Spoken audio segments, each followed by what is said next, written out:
Hey everybody, this is Jesse B. Gilmore, agency transformation coach and founder of Niche in Control, creator of Leverage for Growth. And I'm Lucas James, founder of Twiz.io, which scaled from $0 to $200,000 a month with my own agency. We are the hosts of Leverage for Growth podcast agency leverage episodes. We know that in order to scale your agency successfully, there are multiple shifts that need to happen within the founder's mindsets, skill sets, and leadership styles. We are on a mission to interview marketing and PR agency owners on their journey to 6, 7, and 8 figures and leverage the lessons from their journey to save you time, energy, and money in order for you to get your agency to the next level. If you find value in these episodes, watch the case study video to learn more about Leverage for Growth and how we successfully scale agencies quickly at nicheincontrol.com/case study. That's nicheincontrol.com/case study. You are now listening to Leverage for Growth. Hey everybody, this is Jesse B. Gilmore, founder of Niche in Control and creator of Leverage for Growth. Welcome to the Agency Leverage Edition. Today, I'm here with John Hessler, founder of Fat Penguin Marketing, who is a digital agency in Pennsylvania. Thanks for coming on to our show today. Thank you so much for having me, Jesse. It's an honor to be here and talk to this great audience. Awesome. Can you tell us a little bit about the history and background of your agency? Yeah, I'd love to. So to give a little bit of a background, we started this almost 11 years ago. I came from a corporate background. And I wasn't loving it. I was doing well in it, but didn't love what it was. And I took some time to go back and get my marketing degree. I come from a marketing background. My father ran a big agency when I was growing up in the 80s and mid 90s. And so I've always swum in those waters of marketing, relationships, learning how to lead a client into visualizing their future and guiding them toward it through tools that are offered by the business. And so since that was kind of baked into my DNA, I started offering services because I had demand. Some people knew some of the skills I had, mostly in the creative marketing space. And so I would take those, do one-off services, and got a little side cash from my family in the meantime. Well, that turned into a referral tornado that was wonderful and became a huge pipeline of business into Fat Penguin Marketing. And it quickly turned into a part-time and a heavy part-time at that business. At that time, I was then actually working for a large church, working for their campus, doing all sorts of work internationally with lots of cultures, probably 3 to 6 countries a year, coaching missionaries on strategy and culture adaptation, and using my marketing skills to help them. I was creating videos, I was doing graphic design, I was doing landing pages for them, doing all sorts of things for their ministries and they themselves as individuals. And so I was doing it in that nonprofit space in the church world. Internationally, I was doing it for profit at home as a side hustle, and things just kept surging forward. And so back in 2018, my wife and I said, we got to choose what we're going to do here. Are we going to build the business because we were turning down clients? Or are we going to, stay on this other track and be an employee? And so it took a lot of I would say guts. I think I earned guts along the way, but it took that hard decision, that risk taking, dealing with the fears of providing for my family properly. And I had money coming in, so it was a measured risk, but there was a leap that was taken. And so we took it. And here we are full time. It's 2023 now. We have a large book of business, mostly small businesses. And the reason I think people really grab onto Fat Penguin Marketing is I'm not just a nerd behind a computer screen offering services. I like to have a personal connection with each person. And that turns into amazing referrals. I'm always in the networking space in Pennsylvania. I have some clients all around the country, but Pennsylvania is my largest hub, of course. And we are just very thankful for all that's come our way and serving our clients so well. Our business right now is actually 2 W-2s. It's my wife and I, but we run with a large team of vendors, of various people that we 1099 as our contractors in the different creative spaces of marketing. And I vet them because I've done all of those things myself at a professional level, so I know what I'm looking for in each person I partner with. And that has allowed us to scale the business and take on more clients, and for me to lean into what I think I'm doing best and my clients seem to like me for, which is helping them with their marketing strategy and being that person that they can call about anything, whether it's a new business card to a whole new marketing strategy for some great effort they want to launch in the new year, for example. Mm-hmm. Cool. It's awesome hearing about your journey. I'm always interested about kind of the call of entrepreneurship, right? Yes. Because a lot of times entrepreneurs are only the 3%. I have like I think it's on this side. There it is. Yes. The 97% of people who quit are employed by the 3% that didn't quit. So Right. what ended up? How did you know that you were an entrepreneur in your life? If you don't mind diving deep. Not at all. I've always been a leader, and my father taught me at a young age. I started working far before it was legal. But my father taught me at a young age to be an employee, get a job working for someone, but treat it like it's your own business. And of course, serving their wishes, but have that level of diligence and effort and energy and creativity that I'm pouring into my job. Mm-hmm. As you said, whether you are an employee or whether you're an employer, always be an entrepreneur, always be someone who is independent, free thinking, and always willing to push the envelope for the greater thing. So I think it was coached into me from a very young age. Sure. And that's how I worked in all my jobs. I got many raises very quickly, not because I'm great, but I think it's because of that diligence and that hard work I put into it. Not doing the quiet quitting approach, but instead really surging forward and helping the business surge forward.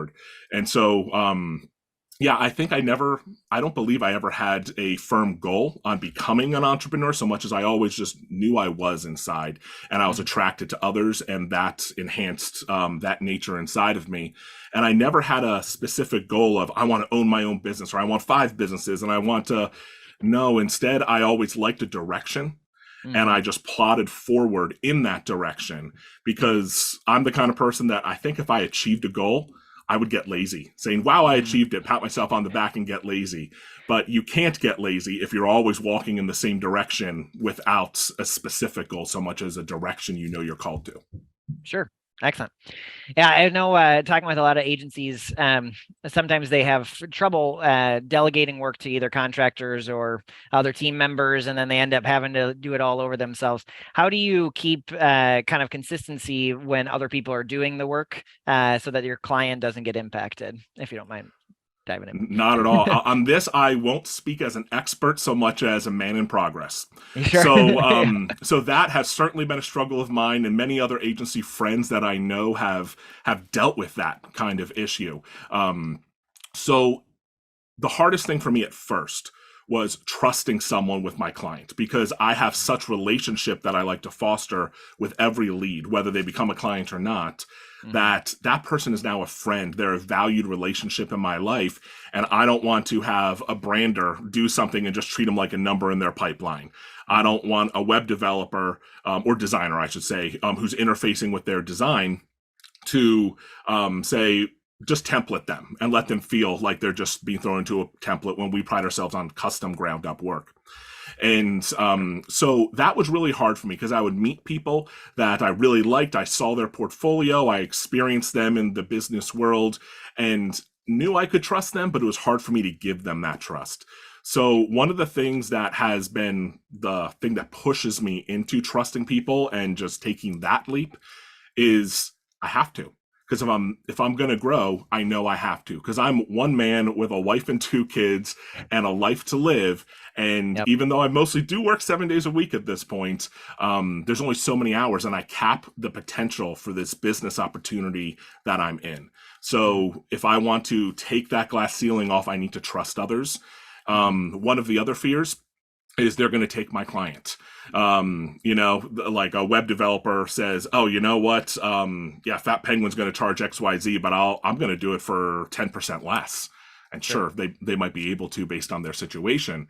And that's been a fear of mine. So I have worked on fostering relationships with my contractors, my vendor partnerships, just as much, if not more in some cases, than the clients, because I want them to have equity in our relationship, and so do I with them. So I want them to know that they can count on me, that I'm not going to shortchange them, that I'm an honorable business owner. But I also want to understand that about them. So if I have a new person, I will give them small projects of either a really small client or a client that I can tell doesn't want to be a long-term person so much as a project turnaround client. Sure. And I'll test with them rather than that client for life personality that has been fostered. Mm-hmm. That's awesome. Being able to look at low risk versus high risk, and then being able to test them. And so they earn trust, Yes. which is what I'm hearing. Certainly. Cool. So on your journey, you've had Fat Penguin for 10 or 11 years now. If you were to look back on maybe different steps or milestones or lessons along the way, that maybe somebody's 2 or 3 steps behind you, what kind of advice would you give them? It could be in any different kind of area, just whatever comes to mind. I would say build relationships with other business owners that are 2 steps ahead of you, 10 steps ahead of you, and 50 steps ahead of you. Do it all at the same time, because you will learn what it takes to be that CEO of a large business that was built from ground up by that individual. You'll learn character traits. You'll learn so much wisdom of lessons learned, because that takes years of work. Rarely are they super fast growers. Some are. And then the person that is like 10 steps ahead, they're more achievable. You could see yourself there in the next couple of years, perhaps.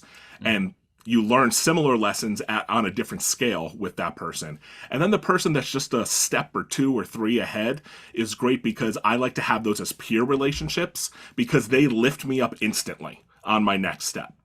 Because they are someone that I can say, you know what, if I lift my prices and I manage the portfolio a little differently, I could clear that much that quarter, for example, as that kind of friendship. And connected to that, not to be afraid to partner with people in the exact same space. I know a lot of agency owners that like to hold their cards so close to their chest because they trust no one. But that's sad, because there's so much community in the marketing space. There's so much community in the entrepreneurial space, that to know people who do the exact same thing as me has helped me to learn where are my strengths that I can help them in, and where are their strengths where they can sharpen my weaknesses. And also, but the budding creativity that happens when you work with people in your own sector is fantastic. It's kind of like you have to form an alliance, right? Yes. That's right. Awesome. Well, thanks for being on the show. What's the best way that people can get in touch with you, or do you have any offers for them that they can take advantage of?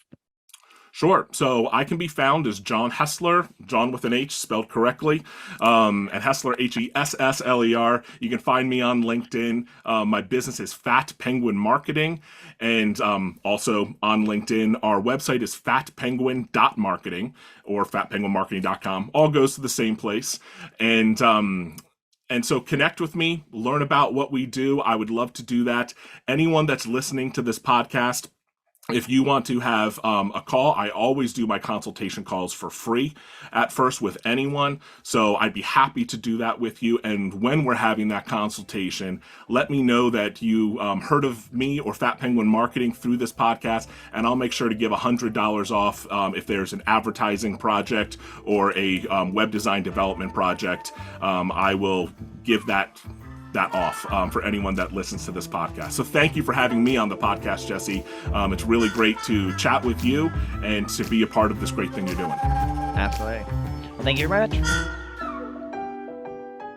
Agency owners, if you want to transform your agency to sustain and grow without your direct involvement, where you can stop working in the business and switch to working on the business, where you can regain control of your time, delegate effectively, get paid what you're worth, and have your team run the day-to-day, go to nicheincontrol.com/case study right now to learn more about Leverage for Growth.